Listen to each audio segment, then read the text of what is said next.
Там на нулі, де люті йшли бої, він кулемета не залишив, біді не зрадив принципи свої. Його позиція межа життя і смерті, та очі бачать тільки ворогів. Рука міцна і серце билось вперто, щоб захистити землю прабатьків.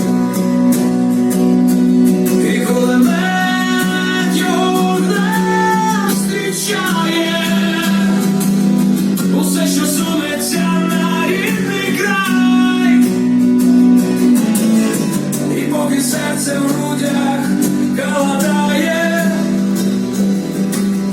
йому лише й набої подавай. Бліндаж горів, він скоро був останній. Почули голос братики, держу позицію, я вийду крайнім.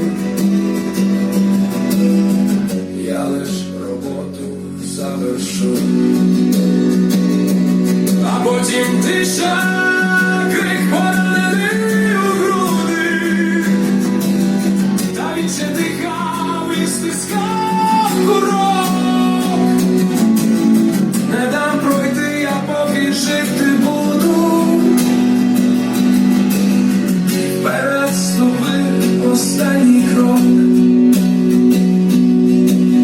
Там на нулі, де кулі рвали тишу, там вітер степом гомонів. Про воїна, що пост свій не залишив, життя віддав за друзів, за братів.